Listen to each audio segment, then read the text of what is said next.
Hola a todos y todos. Este es el segundo capítulo del programa que estamos realizando en la Unidad de Patrimonio en vías de la conmemoración del terremoto. Y en este episodio vamos a explorar cómo el terremoto de 1939 no solo construyó, no solo destruyó, perdón, físicamente a Chillán, sino que también tuvo un proceso de transformación, tanto de la ciudad misma como del tejido social y cultural, que marca un antes y un después de este momento y que nos marca también como la identidad de nuestra ciudad.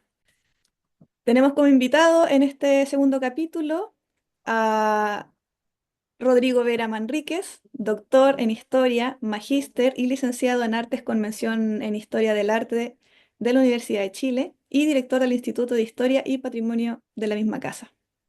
Hola Rodrigo, ¿qué tal? ¿Cómo va todo? Hola, hola Anabela, muchas gracias por la invitación, todo bien por acá, espero ya también. Sí, acá, bueno, mucho calor, como ya bien sabes, como es Chillán. Bueno, lo que nos convoca en este capítulo es poder hablar de esta impronta que presenta el terremoto del 39, que como todos los años, ya hace como más de 10 años, una década, acá en Chillán se conmemora a través de la Unidad de Patrimonio.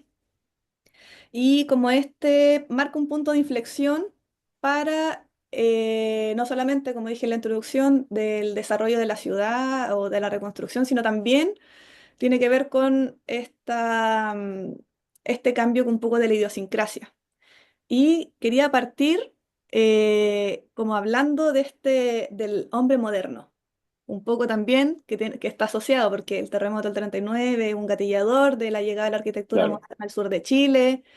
eh, y hay que entender también que es una parte que no se habla tanto de pronto, por lo menos desde los arquitectos o desde la arquitectura, que no solamente son tipologías, sino que también viene asociado a una ideología que tiene que ver con, de nuevo, hago comillas, del hombre moderno y como esta nueva relación que tienen las personas con la ciudad.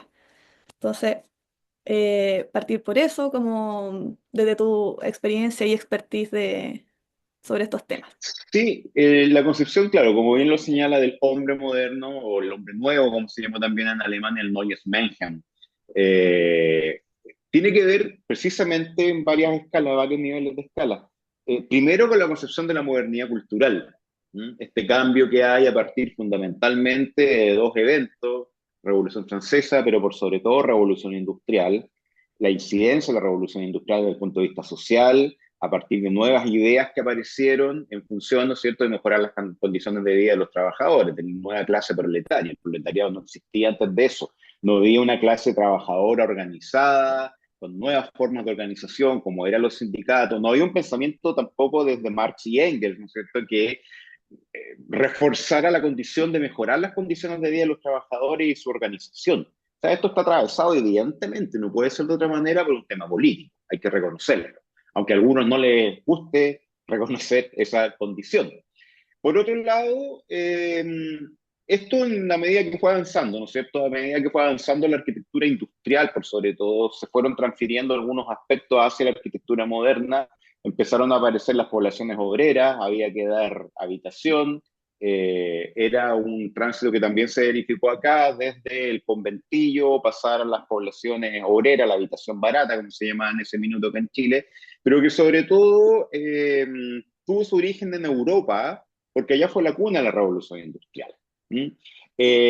Algo que parte en Inglaterra, luego se traslada y tiene una eclosión mucho más grande en el continente, en Europa continental, fundamentalmente en Países Bajos, en Holanda, quienes se les reconoce a los arquitectos holandeses como los que más aportaron al tema de la vivienda social estandarizada, y por otro lado, los alemanes, evidentemente. ¿Mm?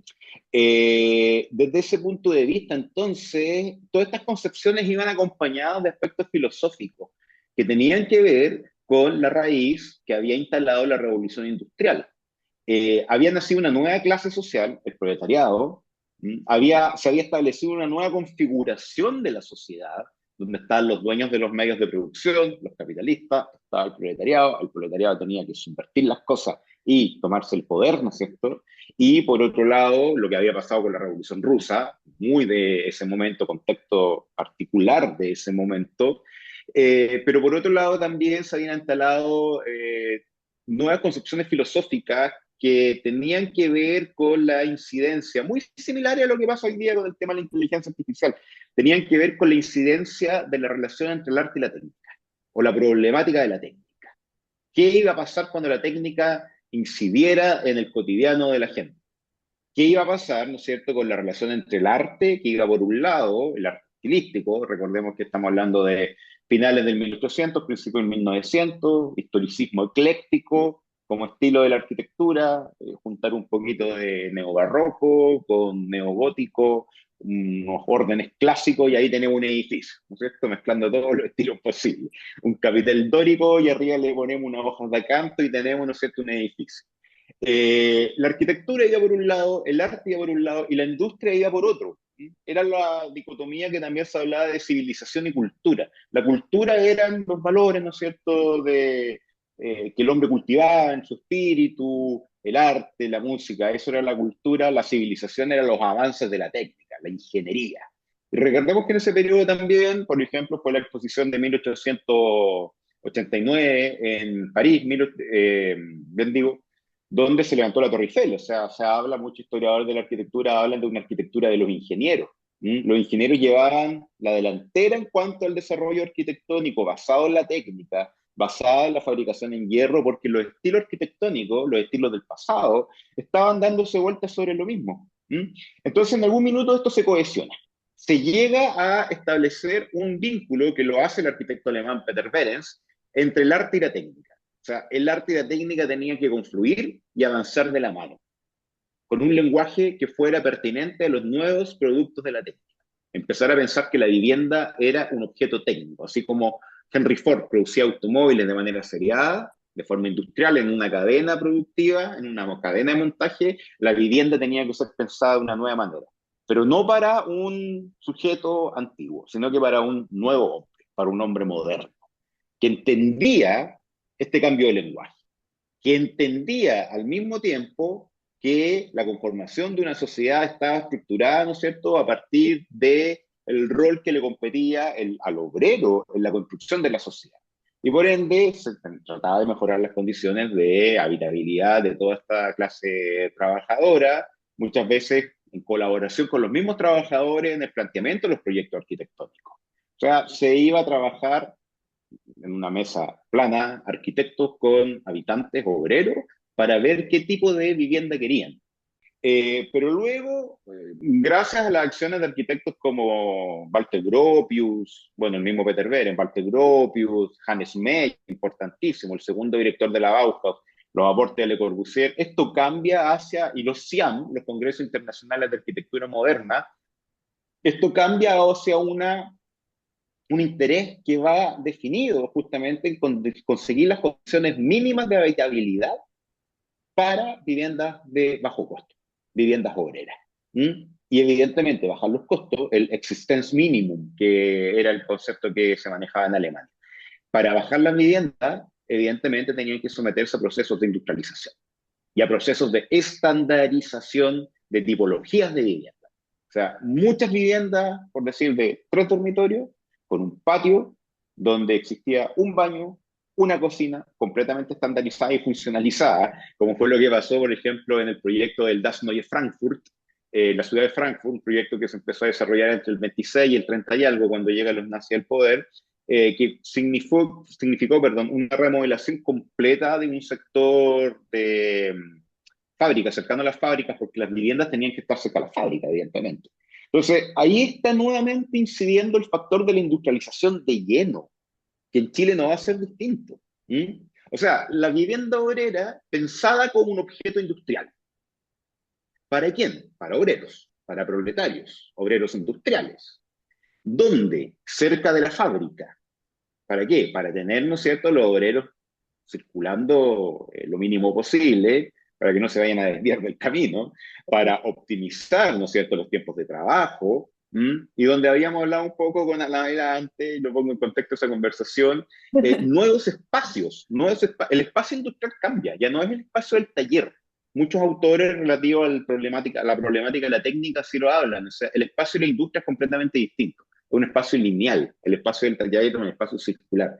El espacio del taller se dispone en función de cómo el sujeto, el hombre, la persona que trabaja, el usuario de ese espacio, se mueve al interior, ¿no es cierto?, del taller. O sea, va para acá, después pasa para acá, después pasa para acá. O sea, entonces ahí se definen roles, muy modernos por lo demás. El jefe de familia, pensemos en una familia constituida, porque para eso estaba pensado, ¿no es cierto? Marido, mujer, hijos. El hombre, el espacio que es del nuevo hombre moderno, es la fábrica. ¿Mm? Esa nueva concepción también de espacio industrial. El espacio de la mujer es la cocina, la vivienda, pero no cualquier cocina, la cocina industrializada, la cocina pensada como el caso paradigmático de la cocina Frankfurt, que fue justamente la que proyecta la arquitecta Margaret Schutter-Liskowski para estas viviendas en Frankfurt, que eran cocinas estandarizadas que un espacio reducido de pocos metros cuadrados estaba completamente mecanizada. Era una especie de fábrica, pero desde el punto de vista doméstico. Contar dos anécdotas, no anécdotas en realidad. Hay una, es que un poco como lo que decís tú, vos, que hay una película que es la película de McDonald's, como se gesta McDonald's. Y hay una escena, mira, esto yo lo vi en un bus. Hay una Sí, escena clásica película. donde, ya, pues no caché después cuál era, como que traté de verla en el bus y todo. Pero me llamó la atención porque obviamente tiene que, como esta idea espacial y uno, bueno, para el público de profesión, yo soy arquitecta, y, y uno pone atención a esas cosas. Y es que el personaje, que es el fundador de McDonald's, eh, una escena larga que parece que es como verídica, genera un plano en el piso y empieza a moverse de forma tal para decir que esto fuera lo más rápido posible, lo más eficiente posible, y termina él diseñando una cocina funcional solamente para hacer hamburguesas. Entonces, así como medio cultura pop esta intervención, pero Claro. muy de lo que sucedía, porque al final las personas, o como decís tú, este hombre moderno, son parte de la fábrica y son un engranaje entonces como que se entiende como Es, un sistema completo. Y por eso es también habíamos Fordismo puro. hablado, claro, y por eso habíamos también hablado del tema de las cocinas, que igual acá pasan cosas diferentes, porque acá uno está mucho más acostumbrado, la idiosincrasia es mucho más de cocina, porque estamos acostumbrados como a las familias grandes. Entonces, yo muy personalmente extrañaba ese tema de las cocinas grandes, tener un comedor diario en la cocina, pero entiendo que funcione. Yo vivo en un edificio de la Corby del año 71. Entonces, claro, tiene una cocina acotada porque, que si bien lo que tú estás contando, para dar contexto, es final del siglo XIX, principio del siglo XX, eh, es como esta orgánica de lo que va sucediendo a través de la revolución industrial, como bien decís tú, y que además acá, comillas, llega un poco más tarde por el tema de este gatillador que es el terremoto del 39 y este efecto como de tabula rasa en la ciudad y en el territorio desde el Maule hasta la Araucanía, porque entendemos que en lugares más industriales, como algunos en el Biobío, Lota, en el norte de Chile, este tema de la industria y como de este hombre funcional y asociado a este paternalismo industrial donde están contenidos todos los, el habitar, las familias están contenidas en la industria, ya existía acá. Pero acá, Claro. por lo menos particularmente en Chillán, que tenemos más un sistema agrícola, que también un poco se parece, porque al final es como en los fundos igual la gente habitaba ahí mismo, ¿cachai? Como, pero no está todavía asociado a este tema que tú estás contando porque acá se gatilla a través de del tema del terremoto. Es un poco dar ese Claro, contexto igual de... no, y parte justamente porque son otras formas de organización. El trabajador proletario se sindicaliza. Claro. El campesino no tiene esa opción, simplemente. Bueno, ¿y qué pasa cuando los trabajadores del norte se organizaron? O sea, recordemos 1907 y la matanza de la Escuela de Santa María. O sea, demandas de los trabajadores salitreros que bajaron en Iquique y los masacraron, simplemente porque pedían derecho. Así se respondía en Ah, ese minuto. pero imagina, no, no se les pagaba ni con plata, ¿cachai? Y Nada, todavía fichas acá de pulpería. sucede todavía. Mm. Y bueno, obviamente hay muchas investigaciones de eso y como te digo, voy a decir muchos datos pop, mucho como Ya, de lo que se muestra, de cómo funcionaba el campo también, es que se les paga con ganado, se les paga con claro, tierra, con estas cosas de cabezas de ganado, asociaciones, claro. Mi misma familia, mi abuela me contaba eso, onda ella se vino acá a la ciudad, digamos, a un pueblo acá a los 40 años sin ni un peso porque no sabían lo que era tener plata. Y esto fue ahora en el 65, claro, ¿cachai? tampoco Ah, tan tampoco distante. están atrás, entonces Mm, como que yo por eso como que quiero recalcar como que esta idea de este gatillador o de este que fue un estímulo para la llegada de esto acá, porque si bien estaba en el norte, como te digo, en otras ciudades como industrializadas, acá fue como súper eh, fue una ruptura súper grande, un punto de inflexión grande de... claro, porque pensar justamente que esto no hubiese, o sea, desde un punto de vista de una explicación materialista histórica, ¿no es cierto?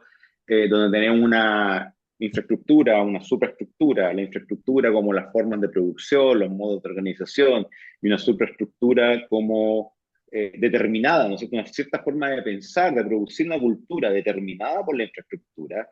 Evidentemente, si no se tienen las bases productivas industriales, es difícil pensar, ¿no es cierto?, de una manera moderna.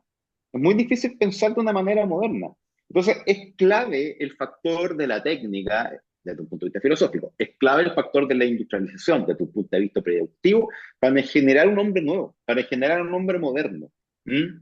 En ese sentido, por ejemplo, recuerdo ahí un tema que también lo hemos conversado bastante, el mural de Gregorio de la Fuente en Concepción, donde cierra en la estación de Concepción y el mural cierra con unos obreros y una especie como de ingeniero apadrinándose con la mano en el hombro el obrero y el obrero leyendo.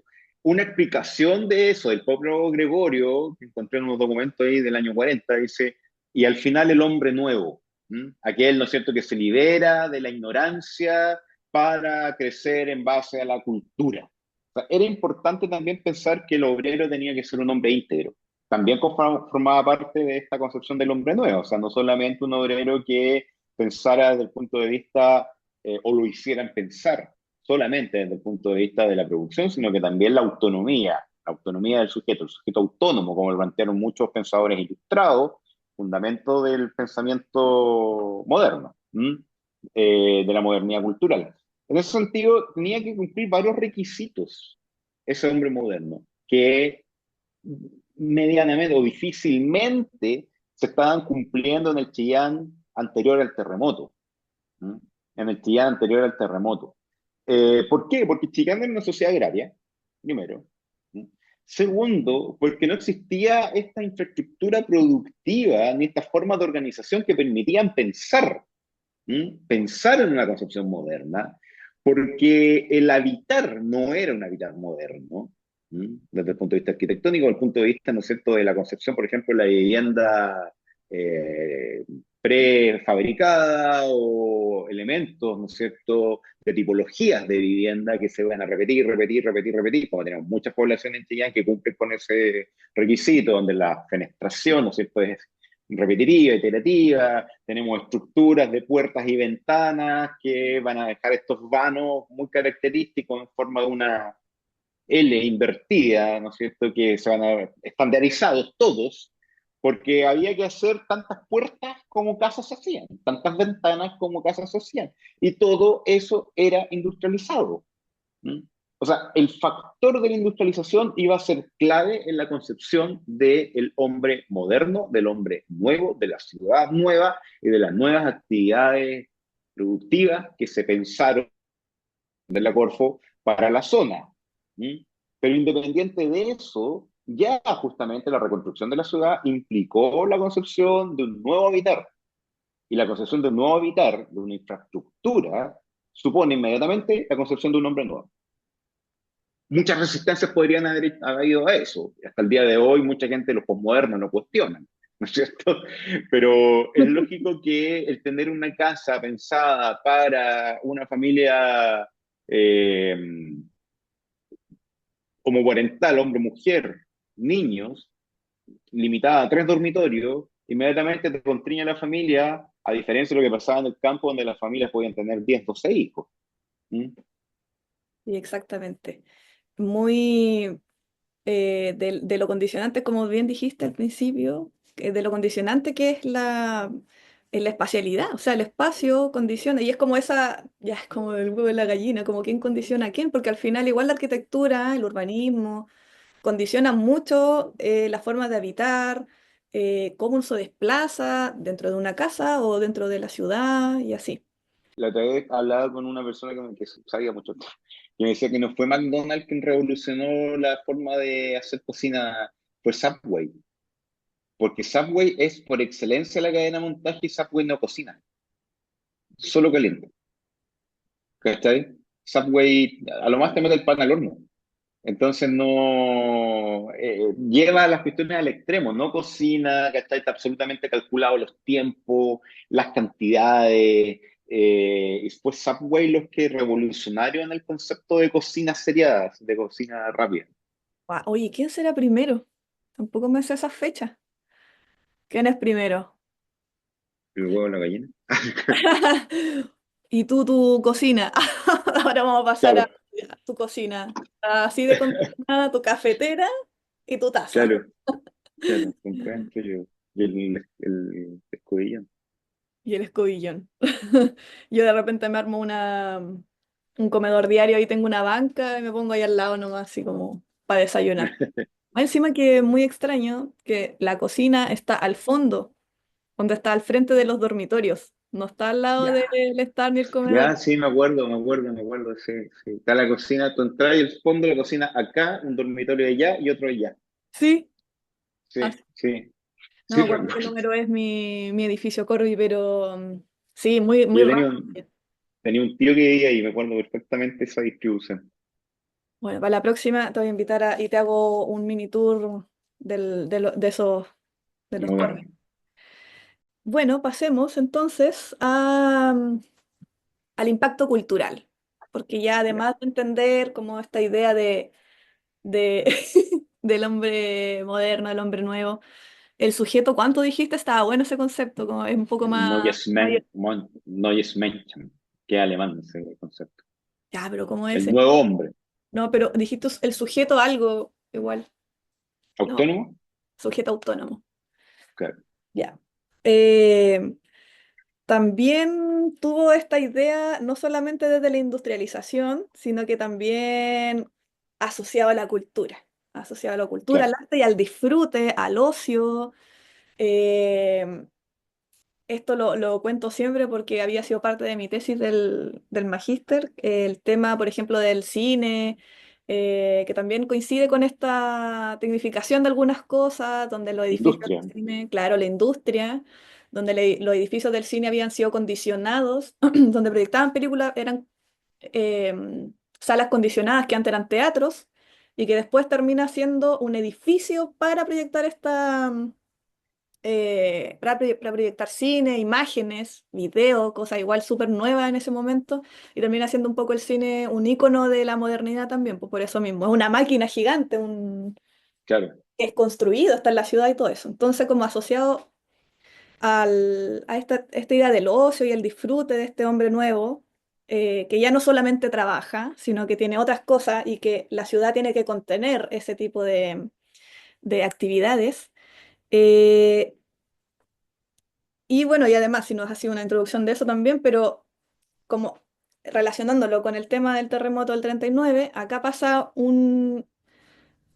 algo súper importante, que es la llegada de algunos artistas que traen arte y que tienen también estas ideologías de que el arte tiene que ser ya llevado a todo público, a las comunidades. Bueno, ahora se habla de comunidades, pero antes era como al ciudadano Claro. común, digamos, está asociado al arte y que además van de la mano, que es algo que siempre me dices tú y lo encuentro súper bacán, que van de la mano también con estas nuevas tipologías de construcción arquitectónica y que están, en este caso, acá en Chillán, asociadas a la llegada de la arquitectura moderna y a la llegada de los artistas David Alfaro Siqueiros y Javier Guerreros, con esta colaboración que tiene México a Chile producto del terremoto. Y esto ya nos trasladamos a la década del 40 acá en Chillán, que además es Sí, parte de ese, comunidad. migración. Entonces, Claro, no, mira, en parte ese contexto tuvo una incidencia muy importante también en Chile, o sea, es un parte, sobre todo, ¿no es cierto?, en la Unión Soviética, en Alemania, donde los conjuntos de vivienda ya se pensaban con sedes de obreros para que se juntaran, tuvieran sus reuniones, se organizaran, así como al mismo tiempo habían servicios comunes, como guarderías, como lavanderías, y en ese contexto empezó también a aparecer la necesaria reflexión respecto al descanso de los trabajadores. Quien asumió ese papel, esa reflexión de manera muy profunda fueron los españoles, los arquitectos modernos españoles, los racionalistas españoles, el GATEPAC, el grupo de artistas y técnicos para el progreso de la arquitectura contemporánea, que eran un grupo de arquitectos progresistas, racionalistas, todos militantes de izquierda, españoles, fundamentalmente catalanes, que empezaron a trabajar en los años 30 y les toca justamente el contexto de la Guerra Civil Española. Algunos mueren, luego otros se van exiliados, y ahí es donde llega, por ejemplo, que era miembro del GATEPAC, miembro activo del GATEPAC, el catalán Germán Rodríguez Arias, que llega a Chile, trabaja con Neruda y posteriormente llega a Chillán. En una revista del GATEPAC, la revista AC del GATEPAC, que llegaba a Chile, un número en especial era dedicado a el necesario descanso de los trabajadores. ¿Mm? Es necesario organizar el reposo de las masas, decía la portada. Y era en función de presentar un plan de una ciudad de vacaciones en Barcelona, en la zona sur costera de Barcelona, exclusiva para el reposo y el descanso de los trabajadores y su familia, porque era algo muy necesario, organizar el reposo de las masas. Esa portada, ese tema, fue reproducido en una revista de arquitectura chilena, la revista Arquitectura, con las tres letras mayúsculas, Arquitectura, que circuló entre el año 35 y el 37, sacó solo 6 números, pero fue muy, muy, muy importante el punto de vista de marcar, ¿no es cierto?, una condición técnica de la arquitectura moderna. Ya la arquitectura no iba a ser una cosa vinculada al arte, sino que se presentaban problemas técnicos, soluciones técnicas.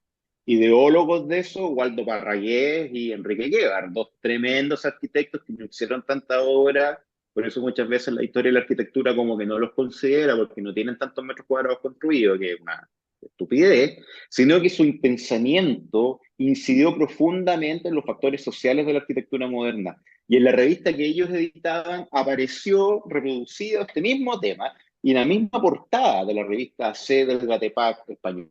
Es necesario organizar el reposo de las masas. Es decir, incluso peligro, porque si no, los trabajadores se van a levantar, los trabajadores, ¿no es cierto?, no van a poder ser productivos, los trabajadores no van a tener descanso. Por ende, es una de las preocupaciones de la arquitectura moderna, establecer tiempos y lugares de ocio para que el trabajador descanse, se relaja y asuma las labores productivas con aires renovados.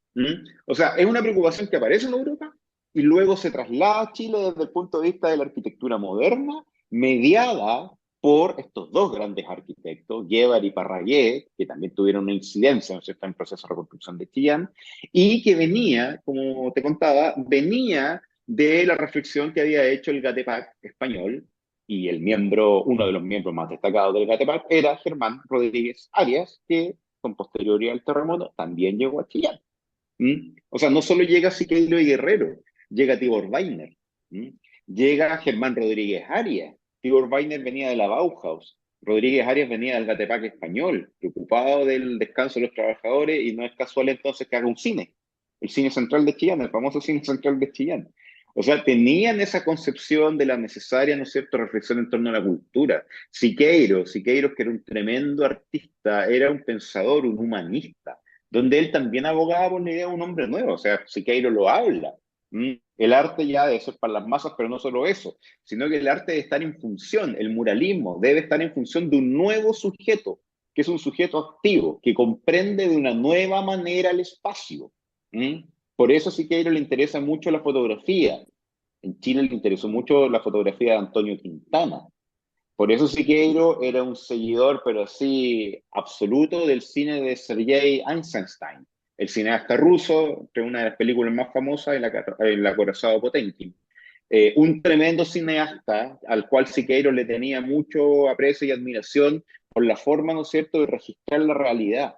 Siqueiro era un sujeto que pintaba en función de la fotografía, del cine, del espacio, de la relación de el observador y el espacio.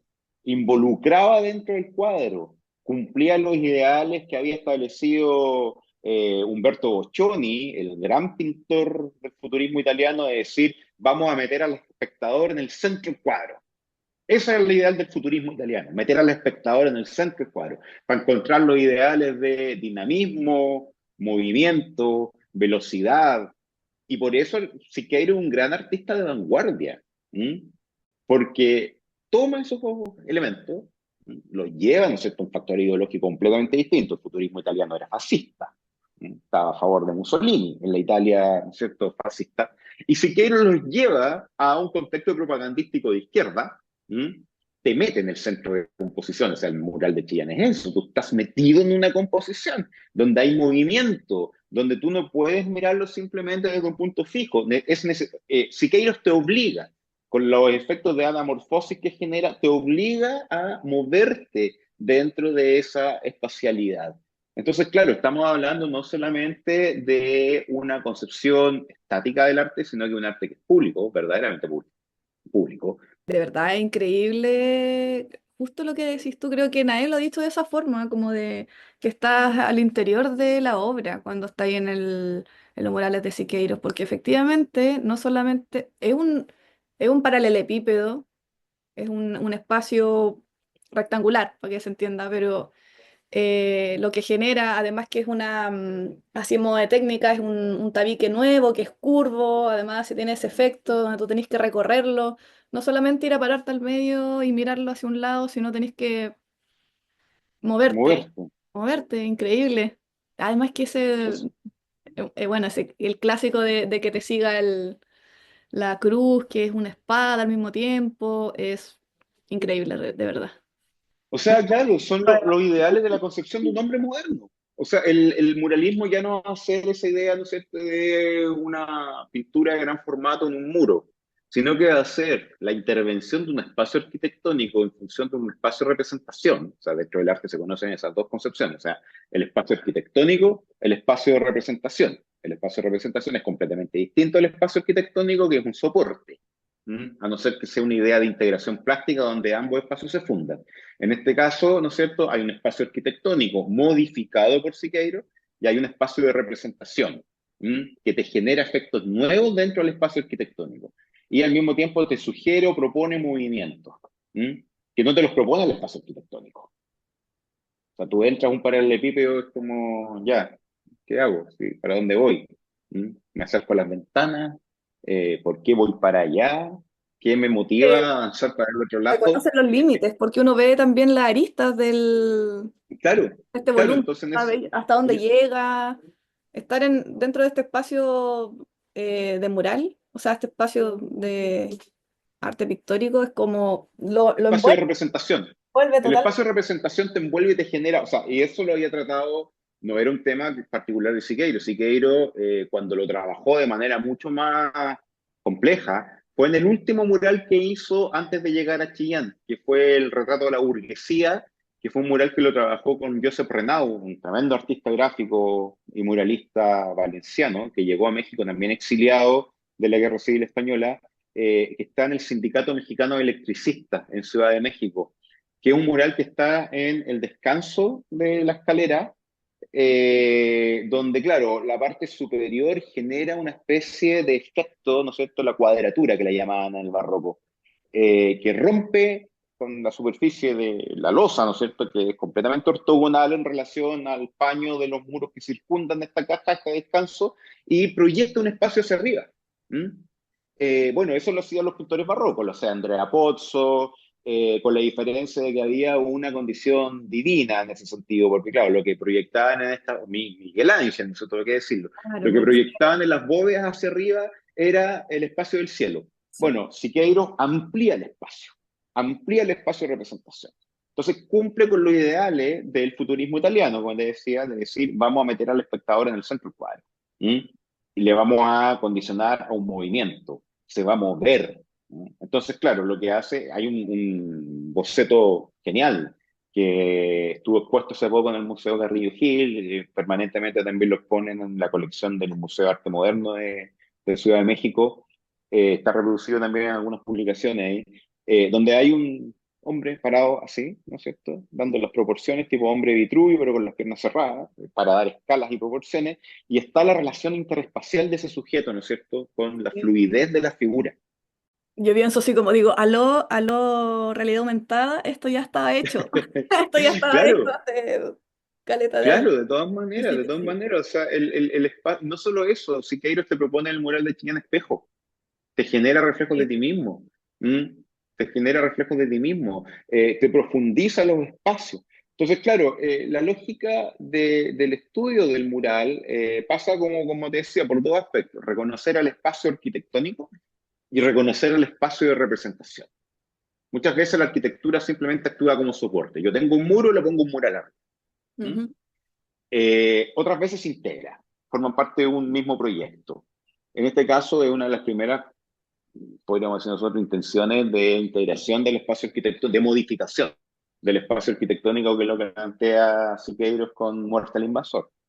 Pero claro, actuando en un espacio de representación que te genera movimiento. Por eso le gustaba mucho el cine, por eso consideraba que Antonio Quintana lo comenta y lo adula, Siqueiros, al trabajo fotográfico del gran fotógrafo chileno Antonio Quintana, que hizo los primeros registros históricos del mural de Chillán.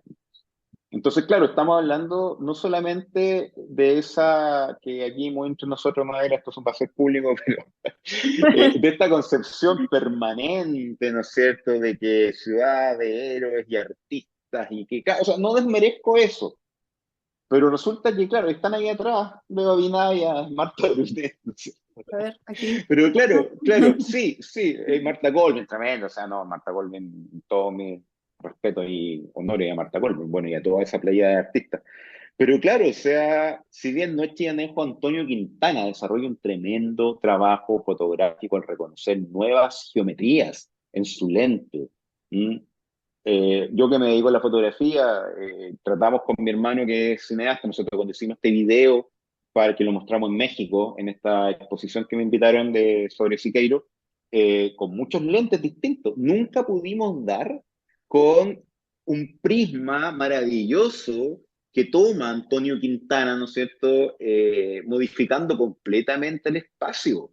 Que me Porque hay acordé una cuando cosa estaba ahí. hablando de eso. Perdona, me acordé porque tú me mostraste esa foto y la que había hecho tú y como, bueno, igual la tuya está súper buena, igual como que uno no logra dimensionar porque no, Mm, cuando veis la imagen en 2D, como está el espacio modificado, más la obra, se distorsiona completamente la espacialidad. Y fue La como, gran Sí, es que la gran virtud de un fotógrafo es cuando uno ve esa foto y dice, ¿cómo yo no vi eso? claro, Y cómo el ojo del fotógrafo sí lo ve. ¿Mm? Sobre todo también porque aparece, o sea, ¿cuál es el punto focal, podríamos decirlo, de mayor interés cuando tú estás en la parte de la historia de México? ¿Mm? Que sería el muro norte. La cruz, espada, ataúd, ¿no es cierto? Que te genera esa anamorfosis, un efecto óptico donde permanentemente la cruz te va siguiendo. Tú te mueves para acá y la punta de la cruz te apunta. Te mueves para allá también. Te das vuelta y la rodeas por detrás y la cruz se invierte y te sigue apuntando. Un efecto óptico, pero maravilloso, maravilloso real. que captura toda la atención, ¿no es cierto? Y que te hace, de alguna manera, te genera un punto focal donde tú lo ves permanentemente y quieres seguir jugando ópticamente con eso. Cuando Antonio Quintana saca esta foto, lo deja de lado.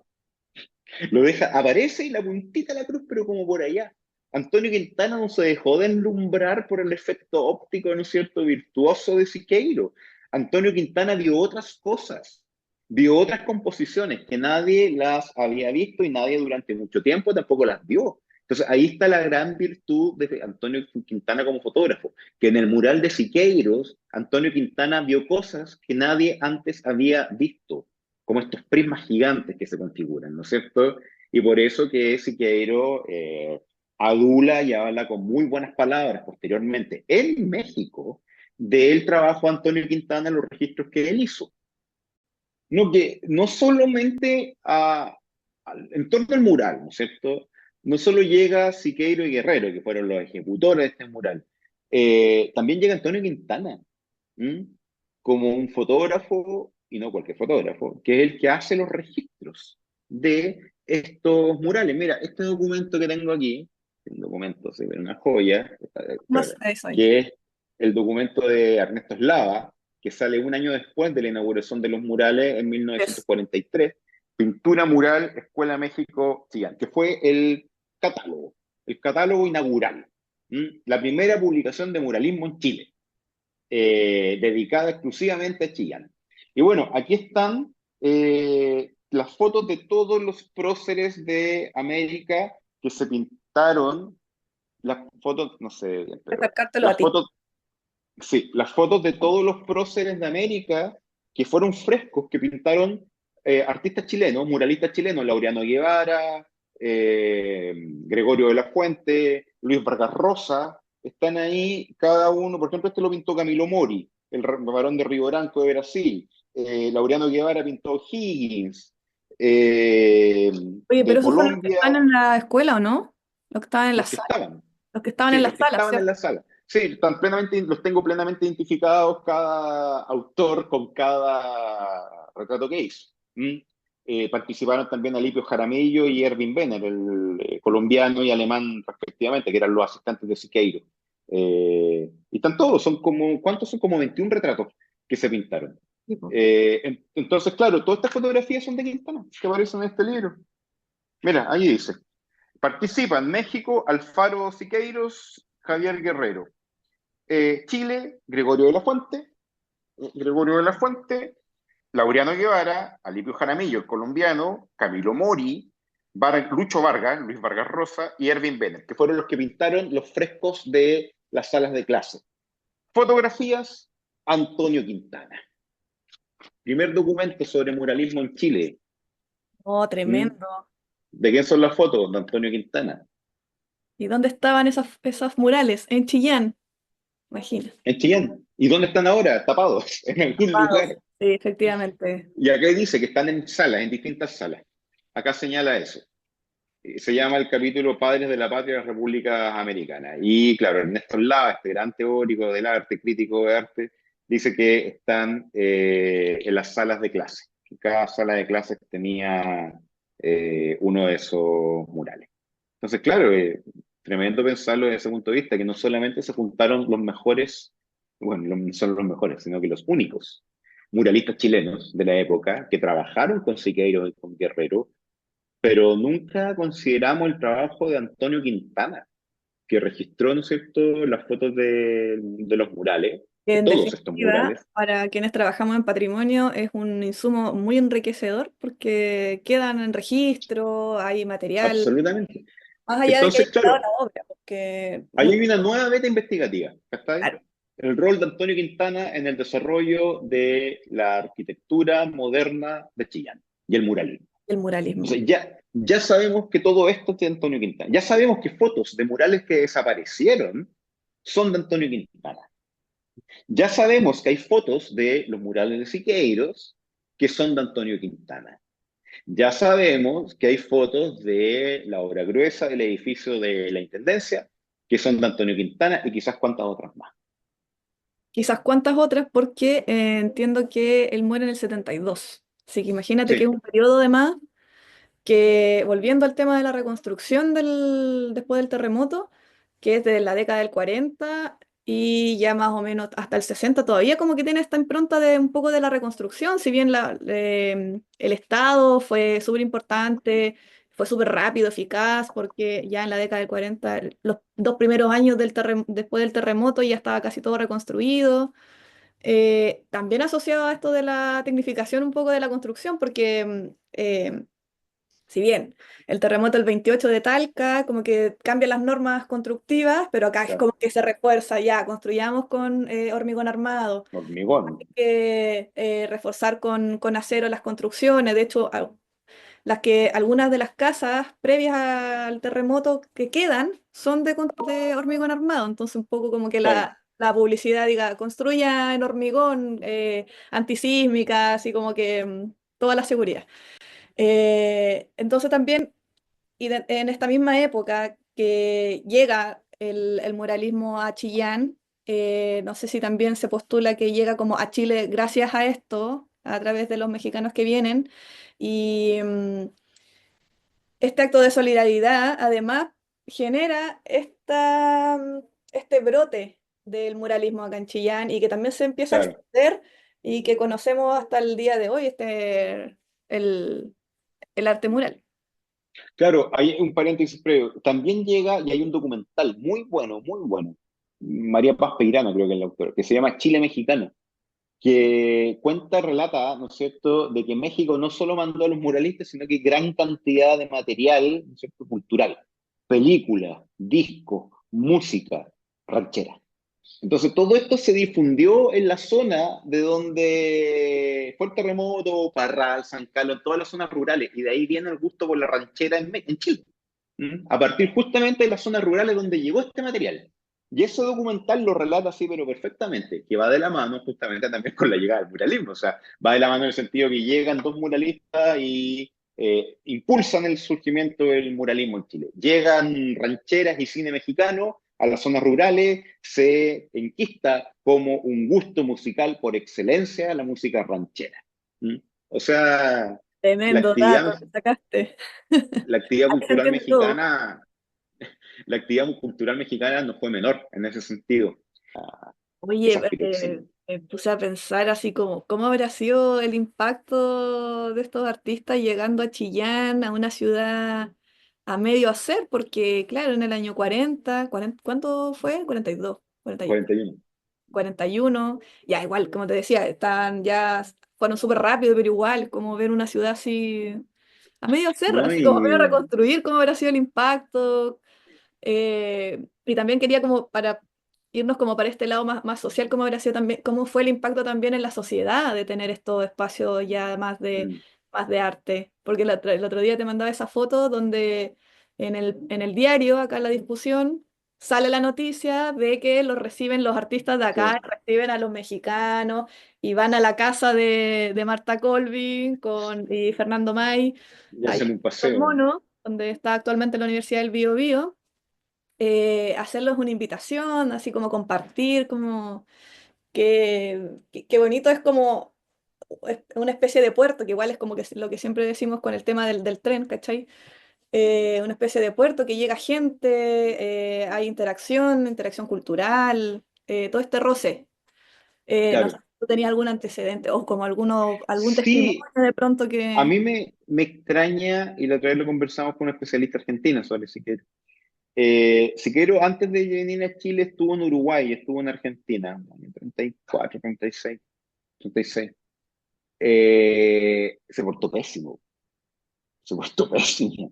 O sea, de hecho, los de Argentina que iba a hacer unos murales, iba a dar unas conferencias, se las cancelaron, en Uruguay lo mismo, porque Siqueiro era un sujeto, era un polémico, era un sujeto, ¿no es cierto?, que le encantaba polemizar, era un ideólogo, era un sujeto activista político, estuvo metido en el intento de asesinato de Trotsky, ¿no es cierto?, era coronel de del bando republicano en la Guerra Civil Española, era un militar, Siqueiro.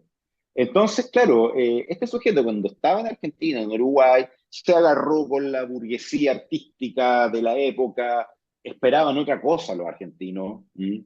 Que viniera un tipo a hablarle de arte, no sé, se encontraron con Sigueros, que los agarró, los trató de burgueses en su propia cara, les cancelaron la, eh, las charlas que tenía que dar, se portó pésimo, pésimo invitado, pésimo invitado. Eh, claro, es como, ¿para qué me invitan si saben cómo me pongo? Un poco así. Quizás era porque no sabían quién era Siqueiro en realidad. Bueno, es que Y a mí tampoco me había llama, redes sociales, como claro, uno se iba enfrentando a él cuando llegaba nomás. pero me llama la atención lo bien que se portó en Chile. Lo bien que se portó en Chile, lo bien que se portó en Chile, porque claro, esa noticia continúa el otro día cuando entrevistan a Siqueiro y le comentan en qué consistió el paseo, señor Siqueiro. Y ahí cuenta, no, fue un agradable paseo, una agradable junta. También creo que habían ido ahí a ¿cómo se llama este sector que ahora era Quilamapu? Todo ese sector. Ah, ya. Eh, la Al frente lo de Quinta Conce, ¿no? Agrícola. Sí, sí, sí, sí, Ya, sí, ya por sí. ese lado, sí. claro, también lo habían llevado ahí. Y que le había parecido una tarde muy agradable de compartir con la gente, ¿no es cierto? Y un paisaje muy bonito. Y es como, es Siqueiro el que está hablando, es el sujeto que andaba con un revólver en México, es el coronel de la Guerra Civil Española, es el que quería matar a Trotsky. O sea, es él el que está en Chillán. Y Siqueiros cuando llega a, bueno, cuando se va de Chillán, da muchas conferencias en el Teatro Imperio, en Santiago, da muchas conferencias. Es homenajeado por la Universidad de Chile. Eh, Siqueiros muy agradecido de todo eso. Siqueiros polemiza, sí, con Pablo de Roca. Con Pablo de Roca, ¿no es cierto? El gran intelectual, poeta chileno, genera una polémica ahí a partir de la revista eh, Claridad, perdón, Claridad, sí, que tenía Pablo de Roca. Eh, es como el único así como enfrentamiento, roce que tiene, pero a nivel intelectual. Ahora, bien vale la pena decir también que el manifiesto, estamos hablando de 1942, 43, el manifiesto en la guerra, arte de guerra, que levantó Siqueiro en tono muy belicista, en contra del fascismo, lo hizo en Chile. ¿Mm? Eso lo hace acá en Chile. Entonces, claro, algo que resulta vital dentro de la trayectoria de los escritos de Siqueiro que reflejan su pensamiento, no solo artístico, sino que a partir de su pluma, se hace acá en Chile. No es menor también pensar eso. Bueno, para ir cerrando, eh, después de todo esto, de conversar sobre nuevamente, el hombre moderno, la llegada del arte a través del arte mural de los mexicanos y cómo ves tú o cuáles podrían ser las lecciones como culturales y el legado que queda cultural y artístico en la sociedad de acá de Chillán, tanto como de las décadas posteriores, como podemos pensar en la actualidad, porque finalmente em, todo este legado que conocemos a través de investigaciones, de los testimonios, de que lo tenemos aquí mismo en la ciudad y podemos ir a verlo, termina siendo, a través de esta resignificación, patrimonio de nuestra ciudad, patrimonio de nosotros mismos, parte de nuestra identidad y todo este valor que nosotros mismos le podemos otorgar hace que pueda ser patrimonio, que el concepto Claro, es de algo valioso un poco como ahí en claro. nuestras joyitas. Y que vale la pena rescatarlo para las futuras generaciones. Exactamente. Mm. Bueno, que primero eso, que el patrimonio no tiene que ver como comúnmente se piensa, aunque claro, esa idea ha ido mutando afortunadamente como en la sociedad, que el patrimonio es algo antiguo, primero. O sea, la Ujú. gente tiende a pensar que el patrimonio es algo antiguo, lo neoclásico, lo colonial, acá, lo colonial. Lo colonial, sí. Tenemos poco de eso porque todo se ha caído, ¿no es cierto? Lamentablemente todo se ha caído. Superémoslo. Entonces, el patrimonio que tenemos es patrimonio moderno de alguna manera. Pero para el gente, para el común de la gente, y aquí no está haciendo como juicio de valor de que la gente no sabe, pero evidentemente no tendría por qué saberlo. Y es labor de nosotros tratar de que lo sepan. En ese sentido, al común de la gente, lo patrimonial es lo antiguo. ¿Mm? Por ende, esto no es patrimonial, según su concepción. Y como no es patrimonial, da lo mismo que se destruya. ¿Mm? Ahí viene como esa cadena, ¿no es cierto?, de la falta de conciencia sobre algo que tenemos en la ciudad, que es algo, ¿no es cierto?, que tiene ese valor, que es necesario traspasarlo a las futuras generaciones, pensando que también, o sea, hay ejemplos virtuosos de esto en otros países, Berlín, Alemania, en Berlín tiene seis urbanizaciones modernas de arquitectos como Hans Charon, Walter Gropius, ¿no es cierto? Max Stout, que son patrimonio de la UNESCO. ¿Mm? O sea, Sí. la más alta institución dedicada justamente al cuidado patrimonial ha declarado patrimonio mundial, patrimonio de la humanidad, no solo de Alemania, de la humanidad, a urbanizaciones modernas, viviendas, casas donde hasta el día de hoy vive gente, patrimonio vivo, activo. No son casas que quedaron ahí, ¿no es cierto? Y como un museo. La gente vive actualmente ahí, y realiza su cotidiano y negocio, y son patrimonio de la humanidad, porque significaron algo importante en el desarrollo de la vivienda social. Sí, Bueno, eso, perdón, puedo intervenir, es que sí, me parece muy importante poder comentar esto, porque sobre todo acá, que la arquitectura moderna acá y las viviendas que están reconstruidas, que son parte de la reconstrucción, tienen 86 años. Y claro, eso, para la vida útil del hormigón, están al límite de ser ancianos, están al claro, límite, porque por la vida útil del material. Pero además es como esa idea de que como están siendo habitadas, como que siguen, y también tiene una imagen súper atemporal, la gente no tiene la concepción como de que hay que cuidarlo.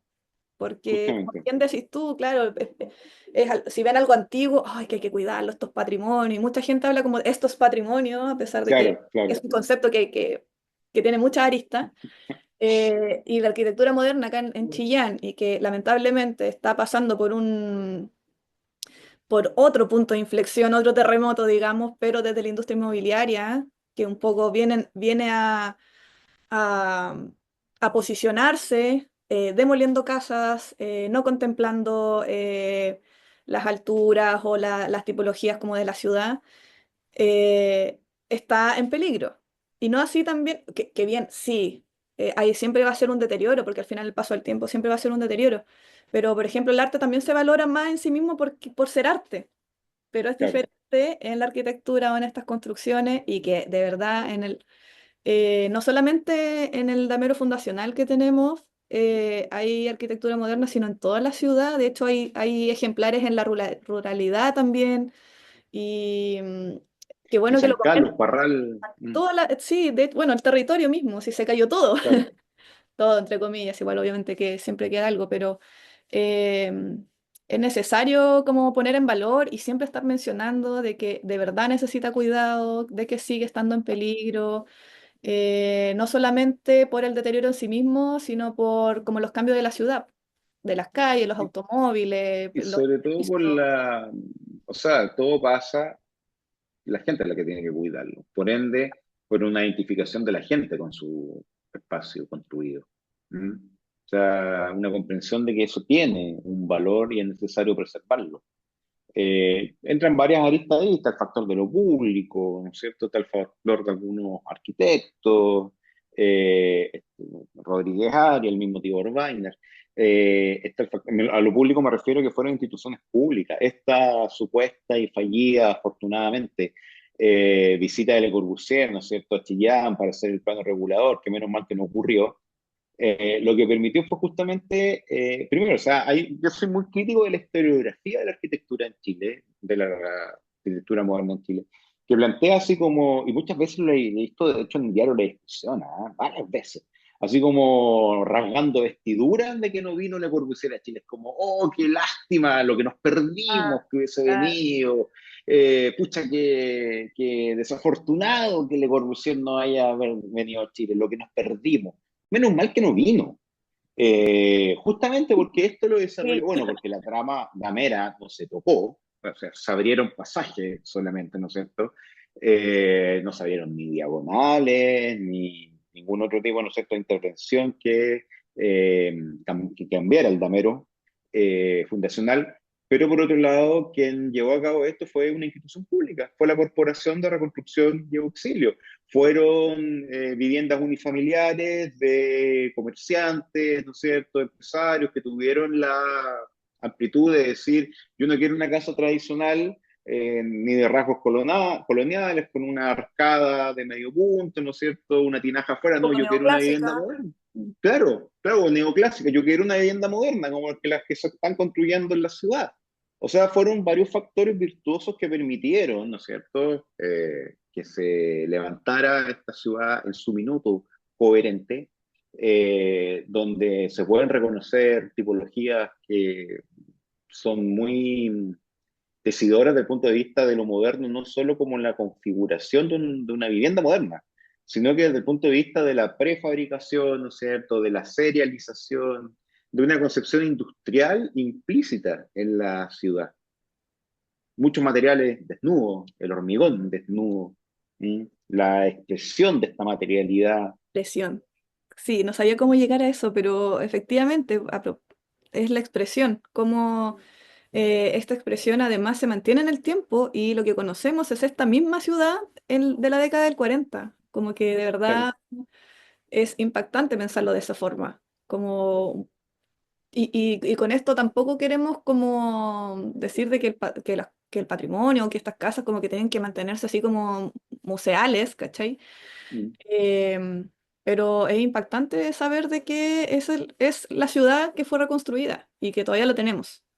Y claro, que, claro, y tiene tiene una imagen que también el otro que nunca, como que no se engancha tanto, pero que el arte, perdón, la arquitectura es una de las ramas del arte. Entonces imagínate que tenemos arte que podemos ver a diario. claro, Y invito también a ver el proyecto que tienes tú de Chillán Moderno, porque eso igual es un ejemplo claro. de lo que estamos viendo, de lo que vivimos. En ese proyecto la intención fue vincular los lenguajes de vanguardia artístico con las configuraciones geométricas de la arquitectura de Chile, lo que nos permite, ¿no es cierto?, emparentar y decir, mira, efectivamente que hay un vínculo con lenguajes de vanguardia, con arte geométrico, con arte concreto, y eso está presente acá. O sea, como Chillán si fuera como un lienzo, ¿m? Y nosotros lo viéramos como un cuadro. Y por otra parte, esta llegada también del arte mural, que también hace que se proyecte mucho de este legado artístico, incluso hasta el día de hoy, ya con muralistas contemporáneos, jóvenes que conocemos, con quienes hemos trabajado también, aprovechamos de saludarlos a todas y todos que trabajan en el arte mural, algunos chiquillos por ahí que han mantenido ese legado finalmente, como que, claro, va cambiando en el tiempo, pero es parte de este legado. Como, de pronto, si no, es como Absolutamente. pensar así como ya en un universo paralelo, no hubiesen llegado sin Claro. Guerrero. ¿Qué estaríamos haciendo ahora? ¿Cómo, Mm, cómo tendríamos la ciudad? ¿Cómo sería? ¿Habría exactamente. realmente mural? ¿Habrá llegado después? Ahí Yo tenemos... creo que sí, bueno, sí, yo creo que pero orgánicamente seguro, mm, pero pero no con el impulso que significó. exacto. Mm. Entonces, un poco para Bueno, cerrar. eso está, en parte está explicado aquí, ¿ah? En América Ah, en la qué buen Casa. libro. Saquen segunda Mm. edición, por favor, porque Este no libro está hay. digitalizado en el portal de libros electrónicos de la Universidad de Chile. Se puede ver íntegro en su edición original. Así Sí, que pero quiero así en físico, sáquense otro, po, porque así para leerlo. va a salir un libro, ayer me encomendaron de parte de la Vicerrectoría de Extensión de la Universidad de Chile, un libro sobre el muralismo, la influencia del muralismo mexicano en Chile. Un libro más o menos de estas mismas características, 200 páginas, formato grande, que se va a lanzar en México, porque va a ser una coedición UNAM, Universidad Nacional de México, con la Universidad de Chile, sobre este libro de muralismo, influencia de los muralistas mexicanos y presencia de los muralistas mexicanos en Chile y su desarrollo, y las voces propias del muralismo chileno. Y eso va a estar para el mes de agosto, lanzándose allá en México, y posteriormente va a estar aquí en Chile. Así que ahora de cabeza a trabajar en eso. Sí, después de esta reunión Claro, claro, se puede después, de hecho, trabajar. después de la reunión tengo que un par de llamadas y para solucionar un par de cosas y nos largamos a trabajar. Sí, y por cierto, va a haber material de Chillán No, por la lógico, escuela México. lógico, por supuesto. Ahí es donde te involucré en esto, Ana. Off the record. Bueno, Rodrigo, muchas gracias por haber accedido a este nuevo formato que estamos viendo acá en la Unidad de Patrimonio. Vienen más invitados, invitadas y conversatorios. Tenemos también presencia de otras instituciones porque estamos tratando de abordar varias partes del terremoto. Vamos a tener, por ejemplo, a Senapred por el tema del riesgo de Mm, terremoto. Por otro lado, mando saludos a Gonzalo Cerda, que también va a estar invitado. saludos. Así que muchas gracias por esta arista del arte y sus consecuencias en esta década y todo lo que llega hasta la actualidad. Eso, Rodrigo, Gracias a ti, espero Anabela, que por la sigamos invitación. viendo. Muchísimas gracias.